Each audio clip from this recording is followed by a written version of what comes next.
అందరికీ నమస్కారం.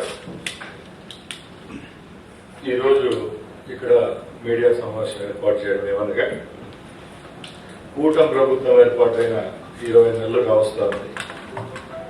ఆంధ్ర రాష్ట్రంలో ఎన్నో సంక్షేమ అభివృద్ధి కార్యక్రమాలు జరుగుతున్నాయి. గౌరవ ముఖ్యమంత్రి వర్యులు చంద్రబాబు నాయుడు గారి నాయకత్వంలో అన్ని శాఖలకు సంబంధించి రాష్ట్ర కేంద్ర ప్రభుత్వాలు అనుసంధానించుకొని రాష్ట్రానికి రావాల్సిన నిధుల విషయంలో ఎక్కడ రాజీ పడకుండా కేంద్ర రాష్ట్ర ప్రభుత్వాలు ఒకే తాటిపైకి వచ్చి అన్ని విధాలా సహకరించుకుంటూ ఆంధ్ర రాష్ట్రాన్ని అభివృద్ధి పదంలో నడిపించుకుంటున్నాం. దానిలో భాగంగానే ముఖ్యంగా నా శాఖకు సంబంధించి ముఖ్యంగా రాష్ట్రంలో క్రీడాభివృద్ధి లక్ష్యంగా ఈరోజు మా ప్రభుత్వం పనిచేస్తూ ఉంది. దానిలో భాగంగానే మా ముఖ్యమంత్రి గారు రాష్ట్రాన్ని క్రీడాంధ్రప్రదేశ్గా తీర్చిదిద్దే విధంగా ముందుకెళ్తున్నారు. దానికి కేంద్ర ప్రభుత్వం యొక్క సహాయ సహకారాలు మెండుగా ఈ 20 నెలల్లో మాకు అందించడం జరిగింది. దానిలో భాగంగానే ఈరోజు క్రీడలకు సంబంధించి ఆ మంత్రిత్వ శాఖ అధికారులతో సంప్రదించడం, రాష్ట్రానికి సంబంధించి ఏవైతే ప్రాజెక్ట్స్ ఉన్నాయో అవన్నీ తక్షణమే అమలు పరిచే విధంగా చర్యలు తీసుకోవాల్సిందిగా కోరడం జరిగింది. అక్కడి నుంచి కూడా చాలా సానుకూలంగా స్పందించడం జరిగింది. ఎందుకంటే గత 2 సంవత్సరాలుగా రాష్ట్రంలో క్రీడాభివృద్ధికి ఏవే వనరులు కావాలో అవన్నీ కేంద్రాన్ని అడగడం జరిగింది. దానిలో భాగంగా ఈరోజు కొన్ని మీ దృష్టికి తీసుకోబోతాను.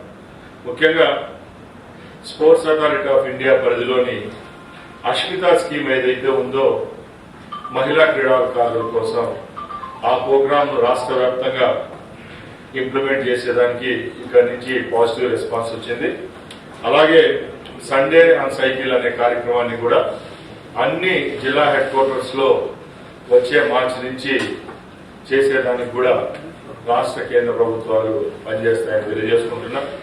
అలాగే ముఖ్యంగా ఖేలో ఇండియా అనే పథకం ఏదైతే ఉందో గత 2 పర్యాయాలుగా మోడీ గారు ప్రధానమంత్రి అయిన తర్వాత అన్ని రాష్ట్రాల్లో ఇన్ఫ్రాపరమైన డెవలప్మెంట్స్ లో ఖేలో ఇండియా నిధులే కీలకంగా మారటం, అవి ఇప్పుడు మా రాష్ట్రానికి కూడా కావాలి. ఆంధ్ర రాష్ట్రం గత 5 సంవత్సరాలు క్రీడాలోకం చాలా వెనుకబడింది. ఇక్కడి నుంచి నిధులు కావాలని చెప్పి గౌరవ కేంద్ర క్రీడా శాఖ మంత్రి గారికి 600 కోట్ల ప్రపోజల్ కూడా ఇవ్వడం జరిగింది. దానిలో భాగంగానే గత నెలలోనే ఖేలో ఇండియా కింద 67 కోట్ల రూపాయలు శాంక్షన్ చేయడం కూడా జరిగింది. మిగతా నిధుల కోసం కూడా తీవ్ర ప్రయత్నం జరుగుతూ ఉంది. అలాగే ముఖ్యంగా కేంద్ర ప్రభుత్వం ద్వారా ఏదైతే కోచెస్ యొక్క నియామకం ఉంటుందో దానిలో కూడా మా వాటాను పెంచవలసిందిగా కేంద్ర క్రీడా శాఖ అధికారులతో చర్చించడం జరిగింది. ముఖ్యంగా ఈరోజు ఆంధ్రప్రదేశ్ కూడా క్రీడల పట్ల ఇంత మెరుగ్గా పనిచేస్తా ఉంది. భారతదేశంలోని ఆంధ్రకు సంబంధించిన చాలా మంది క్రీడాకారులు పథకాలు సాధిస్తున్నారంటే గతంలో చంద్రబాబు నాయుడు గారు చేసిన కృషి చాలా ఉంది. ఎందుకంటే ఆ రోజు చంద్రబాబు నాయుడు గారు ముఖ్యమంత్రిగా ఉన్నప్పుడు స్థాపించిన క్రీడా కళాశాలలు అయితేనే ఎక్సలెన్సీ సెంటర్స్ ఏవైతే ఉన్నాయో అవే ఈ రోజుకి కూడా ఆ క్రీడాకారుల పట్ల దేవాలయాలుగా పనిచేస్తున్నాయని చెప్పే దాంట్లో ఏ మటుకు అతిశయోక్తి లేదు. మేము అక్కడ కూడా క్రీడలకు సంబంధించి ఎవరైతే రాణిస్తున్నారో వాళ్ళందరికీ రాష్ట్ర ప్రభుత్వం ద్వారా ఇన్సెంటివ్స్ కూడా ఇవ్వడం జరిగింది. దానిలో భాగంగానే గత 1.5 సంవత్సరంలోనే సుమారు 18 కోట్ల రూపాయలు రిలీజ్ చేయడం జరిగింది. ఎవరైతే జాతీయ పతాకాలు అంతర్జాతీయ పతాకాలు సాధిస్తున్నారో వాళ్ళందరికీ గ్రూప్ 1 గ్రూప్ 2 పోస్టు నియామకాలు, అలాగే వాళ్లకు ఏవైతే ప్రోత్సాహకాలు ప్రభుత్వం ద్వారా అందాలో అవి కూడా ఇవ్వడం జరుగుతుంది. ముఖ్యంగా ఈ పర్యాయం ముఖ్యమంత్రి అయిన తర్వాత క్రీడాలోకం నివ్వరిపోయే విధంగా 3% రిజర్వేషన్ గవర్నమెంట్ ఉద్యోగాలు తెచ్చిన ఘనత మా ముఖ్యమంత్రి చంద్రబాబు నాయుడు గారికి, అలాగే మా యువ నాయకులు మధ్యవర్గ సభ్యులు లోకేష్ బాబు గారికి దక్కుతుంది. ఇంకా క్రీడా శాఖను పక్కన పెడితే ఏదైతే రవాణా శాఖ మంత్రిగా నేనున్నాను. దానికి సంబంధించిన కొన్ని విషయాలు కూడా మీ దృష్టికి తీసుకొని పోవడం జరుగుతుంది. ముఖ్యంగా ఈరోజు ట్రాన్స్పోర్ట్కి సంబంధించి వస్తే మా ఆంధ్ర రాష్ట్రంలో ముఖ్యమైన తిరుపతి ప్రపంచంలోనే ఆధ్యాత్మిక దేవస్థానాల్లో మొట్టమొదటి స్థానంలో ఉన్న తిరుపతిలో ఇంటర్నేషనల్ స్టాండర్డ్స్ తో ఏదైతే బస్ స్టాండ్ నిర్మాణం చేయదలిచామో దానికి కూడా అడుగులు పడ్డాయి. త్వరలోనే దాని యొక్క శంకుస్థాపన కార్యక్రమం కూడా చేసేదానికి సిద్ధమవుతున్నాం. దానికి సంబంధించి NHLML ఏదైతే సంస్థ దీని గురించి ముందుకెళ్తుందో ఆ సంస్థ ప్రతినిధులతో కూడా చర్చించడం జరిగింది. దానిలో భాగంగా DPRలు కూడా కన్సల్టెంట్ ద్వారా సిద్ధం చేసుకోవడం జరిగింది. 500 కోట్ల రూపాయలతో ఎక్కడా లేని విధంగా తిరుపతితో అధునాత సౌకర్యాలతో ఇంటర్నేషనల్ స్టాండర్డ్స్ తో బస్ స్టేషన్ నిర్మాణం కూడా జరుగుతుందని తెలియజేసుకుంటున్నా.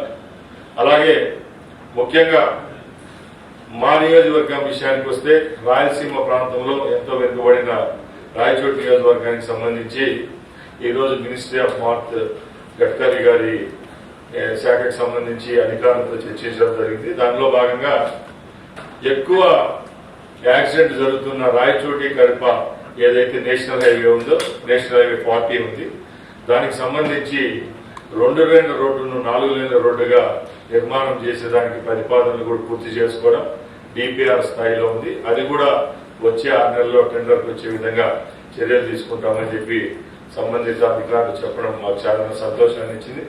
ఇలా చెప్పుకుంటూ పోతే ప్రతి ఒక్క మంత్రిత్వ శాఖకు సంబంధించి మా ముఖ్యమంత్రి గారి ఆదేశాల మేరకు తప్పకుండా కేంద్రానికి రాష్ట్రానికి మధ్య వారధిగా ఉండే మంత్రిత్వ శాఖకు సంబంధించిన ప్రతినిధులైతేనే ప్రజాప్రతినిధులైతే తప్పకుండా ఢిల్లీలో వాళ్ళ శాఖకు సంబంధించి అధికారులతో ప్రతి ఒక్క 2 నెలలకు ఒకసారి సమావేశం కావాలి.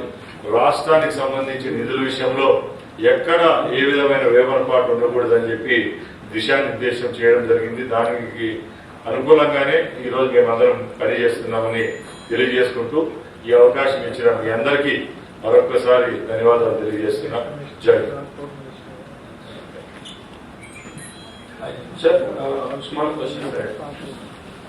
You have just said about the sports authority, which is helping sports members who are working towards the progress of sports authorities in Andhra Pradesh.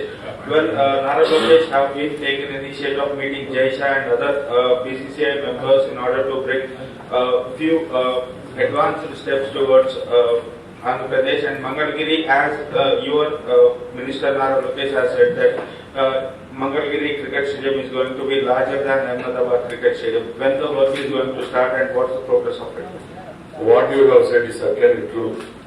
Actually, our Minister Sri Nara Lokesh is keen in building infrastructure regarding sports in Andhra. Whenever he used to visit Delhi, he is keen to have discussions with the BCCI President also.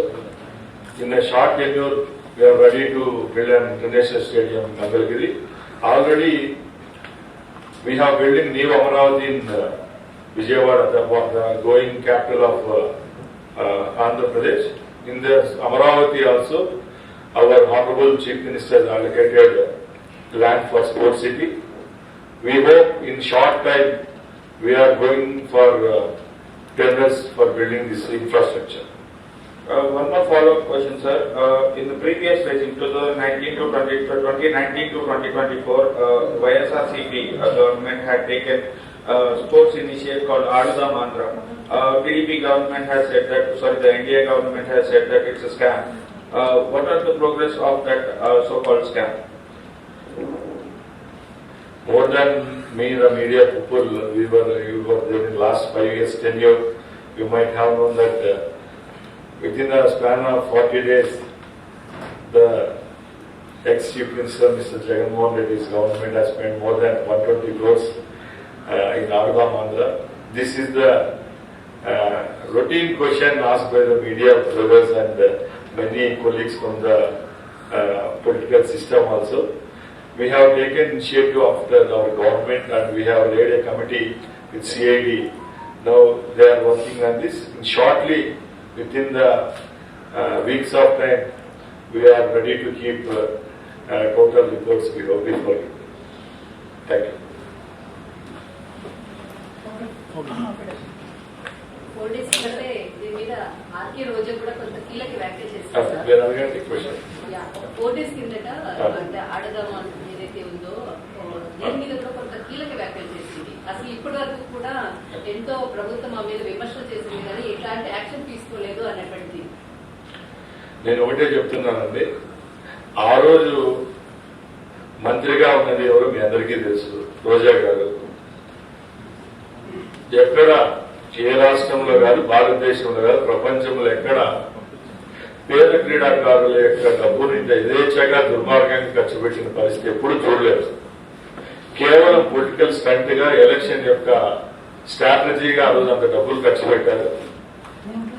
గత జగన్మోహన్ రెడ్డి ప్రభుత్వం లాగా ఏదైనా చర్యలు తీసుకునేటప్పుడు నిష్పక్షపాతంగా ఎక్కడ ప్రభుత్వం యొక్క ఇంటర్ఫియరెన్స్ లేకుండా ఏదైతే నోడల్ ఏజెన్సీ ద్వారా దీని గురించి ఇన్వెస్టిగేట్ చేపిస్తామని చెప్పి వాళ్ళకి మేము ఫ్రీగా వాళ్ళ మీద వదిలేయడం జరుగుతుంది. అతి త్వరలోనే దీంట్లో రోజా గారు వాళ్ళు ఈరోజు ఆయన మంత్రిగా ఉన్నప్పుడు ఆయన మనసాక్షికి తెలుసు ఈ డబ్బంతా ఎలా ఖర్చు పెట్టారు.